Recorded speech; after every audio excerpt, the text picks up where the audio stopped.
Hi, God bless you. So I'm really excited today about sharing my favorite Bible verse. Um, I think that is very appropriate. So I think it's appropriate all the time to share this verse. But I haven't done it yet. So it's in Ecclesiastes, chapter 3. I'm going to read a few different versions of the verse. Ecclesiastes chapter 3, verse 11. It says, He has made everything beautiful in its time. Also, He has put eternity in their hearts, except that no one can find out the work that God does from beginning to end. That's in the bilingual version.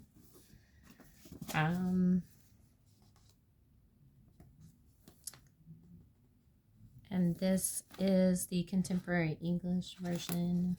I like to compare texts, like to read the verses and different Bibles, different versions, because they're not all created equally. So this version says,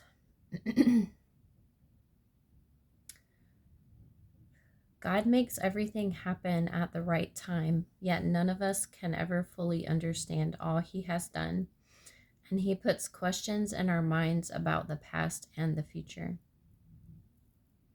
That's a little different. And then this other King James version says, He hath made everything beautiful in His time. Also, He hath set the world in their heart, so that no man can find out the work that God makes from the beginning to the end. So I find that verse to be very comforting, and it's a very, very beautiful verse. And I really like this last version because, does it say it in the first one I read? He has made everything beautiful in its time. But this last version says, He has made everything beautiful in His time. So, yeah, that's really cool. I like that. Because all time is in God's hands. So, when we worry, when we think about stuff like for the future, we're not letting it go. We're just like holding it. Like when we have anxiety about the future and stuff like that, we're just holding it. But it says He's made all things beautiful in His time. And that is a beautiful way to think about it. That time does not belong to us, you know? So that's just, I hope this is an encouragement to you, because if you're worried about time, or you're worried about things like for the future or anything like that, just know that everything is made beautiful in His time. So God is not late. God is always on His time. And if you ever have doubts, or you ever think, has this time passed for this to happen in my life?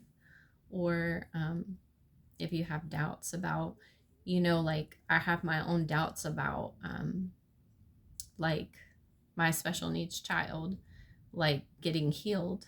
Like, as you can read in the New Testament, it says that Jesus healed many people that couldn't walk, and He healed the epileptic child that would be thrown into the fire and the water and all of that. I have that faith that my son will be healed from his epilepsy and from his disability. But just because he's 8 years old, I sometimes have doubts in my mind, and I think, when is my son going to be healed? And I talk to God about it. And it can be like a source of anxiety or frustration when we have things that we're asking God for and we don't really understand like why they haven't happened yet, or what's going on surrounding what we're asking God for. So just know that He has everything for His appropriated time. He's going to make it beautiful. And it's usually so much more better than we could ever imagine. That's what His word says. So I just wanted to encourage you in this day. I have a little cold. I have the sniffles and a sore throat. So if you do not feel good, I pray that you will feel better soon. It's just one of those things. So,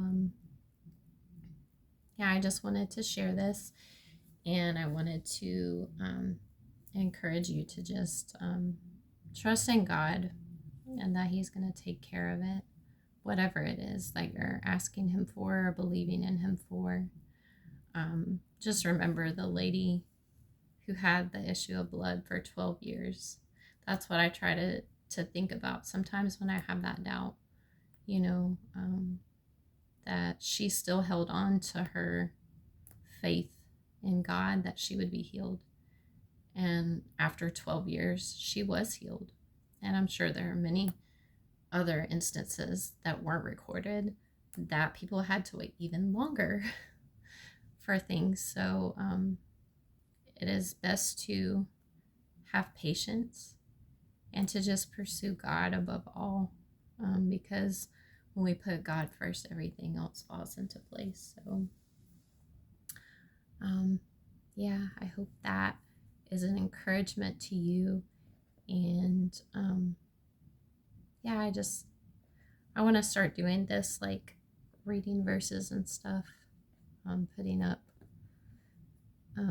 just little verses here and there and different versions so that you can hear them and be encouraged by them. So I love you, and God loves you, and I look forward to talking to you soon. Bye.